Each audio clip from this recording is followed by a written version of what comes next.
काफ़ी सारे पेरेंट्स से जब मैंने बात करी है इस साल, तो उनका कंसर्न एक यही आ रहा है कि मान लीजिए अगर हमारे बच्चे के बेटे या बेटी के अच्छे नंबर नहीं आते तो क्या हमें प्राइवेट कॉलेज की तरफ जाना चाहिए। अब आपने देखा होगा कि मैंने अपने चैनल पे ऑलमोस्ट सारी स्टेट के प्राइवेट कॉलेजेस का फीस स्ट्रक्चर डिस्कस किया है, वहाँ पे कितनी सीट्स हैं ये डिस्कस किया है, वहाँ पे ये डिस्कस किया है कि कौन से बच्चे एडमिशन ले सकते हैं, कौन से बच्चे एडमिशन नहीं ले सकते हैं। लेकिन अल्टीमेटली एक कंसर्न हमेशा रहता है पेरेंट्स का कि क्या प्राइवेट कॉलेज हमें भेजना भी चाहिए या नहीं भेजना चाहिए। अगर प्राइवेट कॉलेज की इतनी ज़्यादा फीस रहती है तो क्या रियलिटी है, क्या इतनी ज़्यादा फीस एक्चुअली में रहती है या फिर कुछ कॉलेजेस की फीस कम रहती है। और अगर हम आरओआई की बात करें तो क्या हमारे पास ऑल्टरनेटिव ऑप्शन हो सकते हैं। तो ये सारी चीज़ें हमें समझना बहुत ज़रूरी है। क्यों? क्योंकि जब काउंसलिंग स्टार्ट होगी तो आपके पास ज़्यादा सोचने का टाइम नहीं रहेगा, क्योंकि आपसे पहले काफ़ी सारे स्टूडेंट्स और पेरेंट्स ने ऑलरेडी रिसर्च करके रखा हुआ है, उन्हें ऑलरेडी पता हुआ है कि हमें एग्जैक्टली क्या करना है। तो मैं आपसे भी रिकमेंड करूंगा कि अभी से, अगर आपने अभी तक जीरो से स्टार्ट किया है, आपको कोई भी आइडिया नहीं है, तो प्रिपरेशन अभी से स्टार्ट करके रखें, क्योंकि जब काउंसलिंग स्टार्ट होगी तो वीडियोस तो आप देख पाओगे लेकिन जो एक बैकएंड का रिसर्च है वो आपका नहीं हो पाएगा। तो चलिए हम स्टार्ट करते हैं। अब सबसे पहले तो आप एक काम करें, आपके बेटे या बेटी के जो भी मार्क्स आ रहे हैं उस मार्क्स को पहले आप देखें। हमारा ये टूल बना हुआ है रैंक प्रेडिक्टर का, इस पे आप जो भी स्कोर आ रहा है उनका मार्क्स में, उस स्कोर को डालें और पता करें कि एग्जैक्टली उनकी रैंक क्या आ रही है। मैं एक एग्जांपल लेता हूं। जो प्रेडिक्शन है, मान लीजिए अगर आपके बेटे या बेटी के 660 मार्क्स आ रहे हैं, हम कैलकुलेट करते हैं तो उस हिसाब से उनकी रैंक आएगी लगभग 13,000 से लेके 19,000 नेक्स्ट ईयर। अगेन ये एक एनालिसिस है, रैंक प्रेडिक्शन। अब क्वेश्चन ये आता है कि मान लीजिए अगर हमारे ये 650 640 नंबर जो हैं ये नहीं आते, इससे थोड़ा सा कम हो जाता है, जैसे हमने यहाँ पे 660 लिखा है, मैं इसको कर देता हूं 635। 635 में 34,000 से लेके 44,000 रैंक तक का एक एनालिसिस है कि शायद ये रैंक आ सकती है। अब क्या इस रैंक पे हमें गवर्नमेंट मेडिकल कॉलेजेस मिल सकते हैं ऑल इंडिया कोटा के बेसिस पे?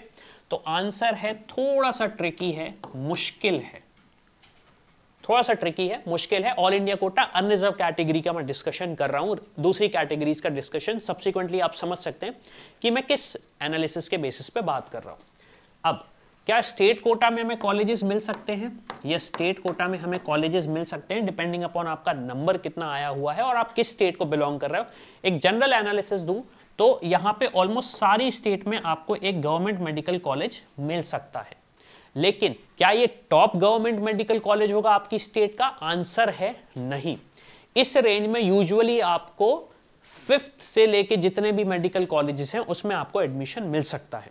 लेकिन मान लीजिए हमारा स्कोर इससे भी कम आता है, तो अब हम क्या कर सकते हैं? अब हमारे पास क्वेश्चन यही आता है कि हमें क्या प्राइवेट मेडिकल कॉलेजेस जाना चाहिए, और अगर हां तो कंपैरिजन में क्या वो गवर्नमेंट मेडिकल कॉलेज के कंपेयर में रह पाएंगे या नहीं रह पाएंगे, हमें गवर्नमेंट को चूज करना चाहिए। और कहीं कहीं तो मैंने देखा है कि वे ऐसे भी स्टूडेंट रहे हैं जिन्होंने गवर्नमेंट मेडिकल कॉलेज को छोड़ के प्राइवेट मेडिकल कॉलेज को चूज करना ज्यादा अच्छा समझा, और इस पे भी डिस्कस करते हैं कि ऐसा पेरेंट्स या स्टूडेंट ने क्यों किया। चलिए अब देखिए, गवर्नमेंट मेडिकल कॉलेजेस की अगर मैं बात करूं तो उनके बारे में दो चीजें क्वाइट क्लियर है सबको। सबसे पहले तो जो कट ऑफ है वो हाई जाता है, आप माने या ना माने गवर्नमेंट मेडिकल कॉलेजेस का कट ऑफ हाई जाता है। उसका सबसे सिंपल रीजन ये है, फीस बहुत कम होती है। मतलब मान लीजिए 1 लाख रुपए साल की मेडिकल एजुकेशन,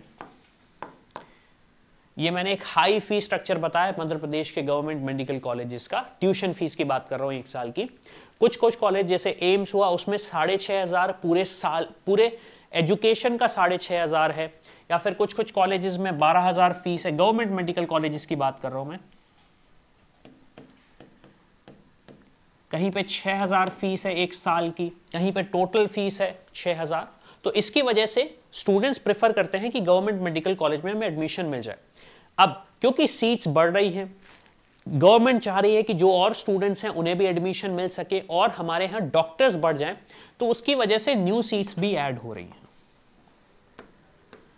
अब new seats private medical colleges में आ रही हैं, गवर्नमेंट मेडिकल कॉलेजेस में आ रही हैं। लेकिन मान लीजिए आपको अगर एक नया गवर्नमेंट मेडिकल कॉलेज मिलता है तो वहां पे कुछ चीजें हैं जो आपको नहीं मिलेंगी, भले फीस कम हो। पहली चीज की अगर मैं बात करूं, आपको सबसे इंपॉर्टेंट चीज है इंफ्रास्ट्रक्चर। तो देखिए, कोई भी मेडिकल कॉलेज हो, चाहे वो गवर्नमेंट हो प्राइवेट हो, अगर उसमें इंफ्रास्ट्रक्चर नहीं है तो वहां पे सिर्फ आपने नाम के लिए पढ़ाई कर रहे हो, वहां पे एग्जैक्टली पढ़ाई नहीं होगी। अब आपके पास इंफ्रास्ट्रक्चर नहीं है, इंफ्रास्ट्रक्चर नहीं है तो वहां पे आपके पास फैकल्टीज भी नहीं मिलेंगी, क्योंकि फैकल्टी आपको किस चीज पे पढ़ाएंगे। देखिए डॉक्टर की एजुकेशन जो होती है उसमें आपको इंफ्रास्ट्रक्चर बहुत ज्यादा जरूरी है, अगर आपके पास वो इंफ्रास्ट्रक्चर नहीं है तो आप समझ सकते हैं बहुत दिक्कत है। फैकल्टी नहीं है हमारे पास, इंफ्रास्ट्रक्चर नहीं है, जब दो चीजें नहीं होंगी तो ऑब्वियस सी बात है पेशेंट्स भी वहां नहीं जाएंगे, तो यहां पे आपके पास लैक ऑफ पेशेंट फ्लो होगा।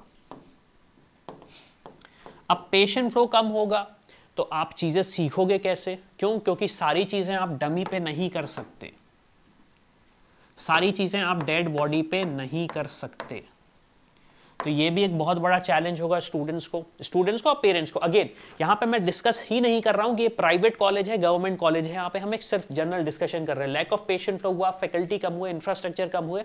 अब जब ये सब कम है, हो सकता है कॉलेज न्यू हो सकता है कॉलेज जिस लोकेशन में हो वहां पे लोग ही ना हो, और यह हो सकता है ऐसे कॉलेज के या हॉस्पिटल के आसपास हो जो कि पहले से एस्टेब्लिश्ड है, तो लोग वहां पे ज्यादा प्रेफर करते हैं जाना कि वहां पे अच्छे डॉक्टर है, नए हॉस्पिटल में तो डॉक्टर होंगे ही नहीं। तो ये कुछ ऐसे चैलेंजेस हैं जो स्टूडेंट्स को फेस करने पड़ते हैं एक गवर्नमेंट मेडिकल कॉलेज चूज करने के बाद। पहले तो ऑब्वियस सी बात है आपने इसलिए नहीं करी क्योंकि आपको आइडिया ही नहीं था।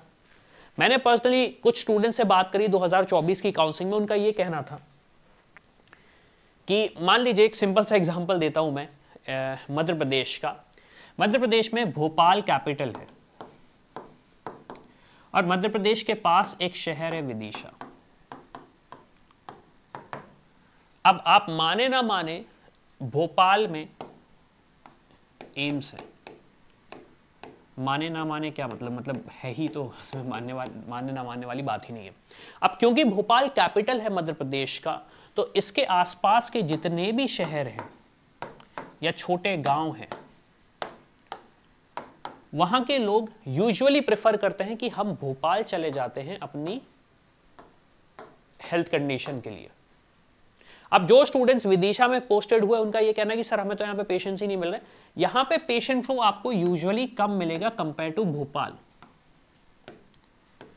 यहाँ पे पेशेंट फ्लो कम मिलेगा, इंफ्रास्ट्रक्चर कम मिलेगा, अगेन फैकल्टीज उस हिसाब के नहीं मिलेंगे क्योंकि मेजरली जो अच्छे फैकल्टीज होंगे वो आपको भोपाल के गवर्नमेंट कॉलेज या फिर प्राइवेट मेडिकल कॉलेज में मिलेंगे।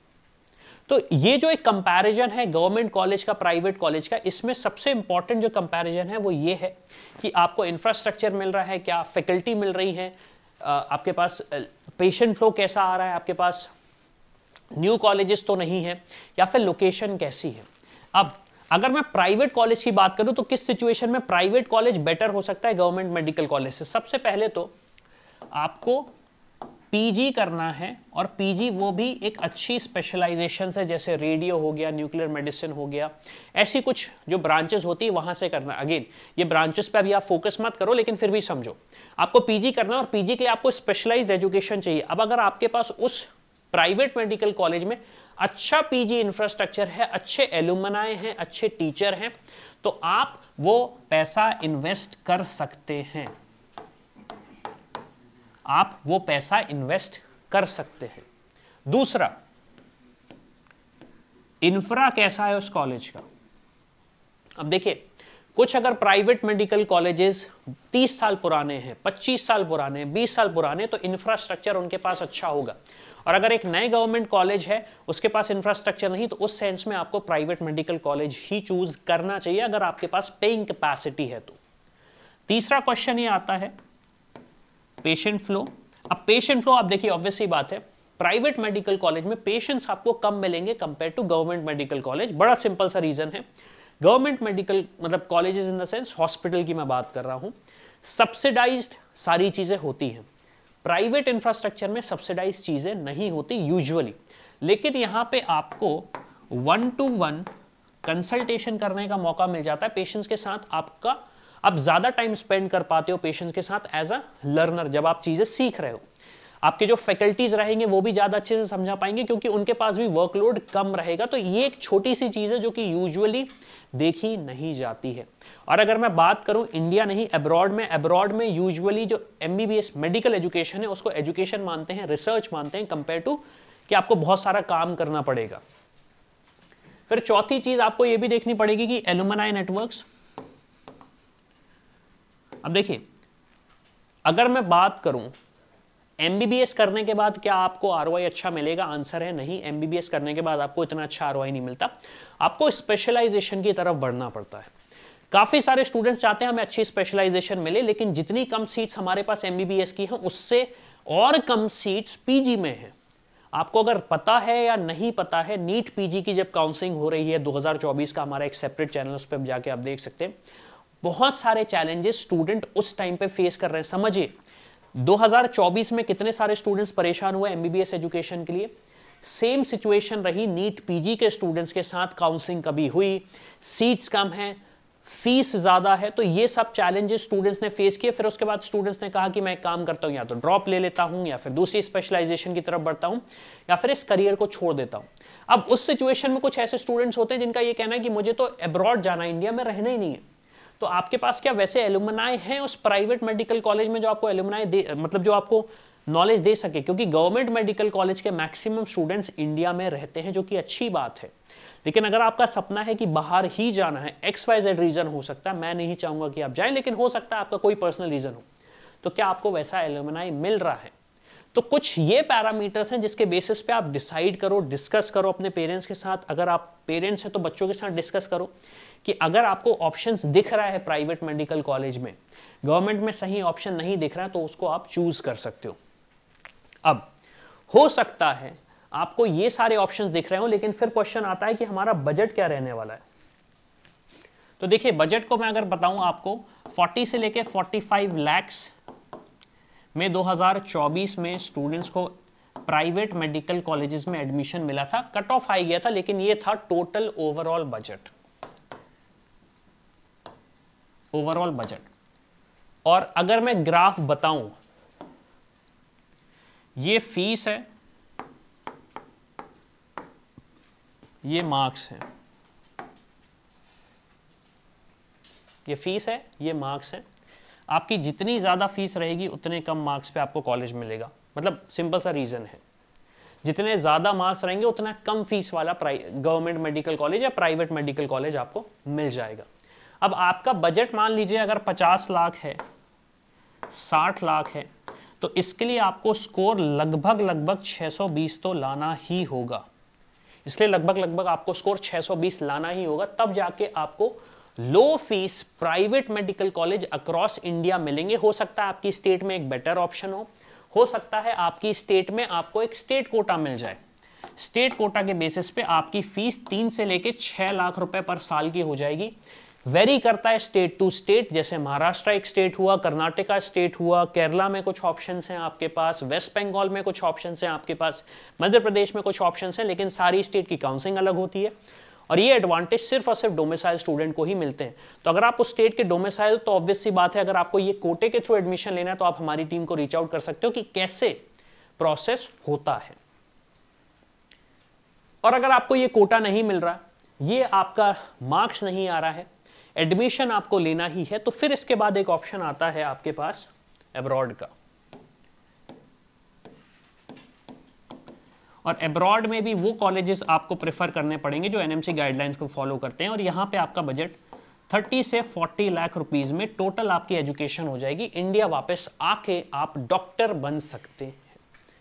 अब अब्रॉड पे मैं सेपरेट वीडियो बनाऊंगा। मैंने इस चीज सिर्फ इसलिए आपको बता दी ताकि आपको आइडिया रहे। चैनल को आप सब्सक्राइब करके रखो।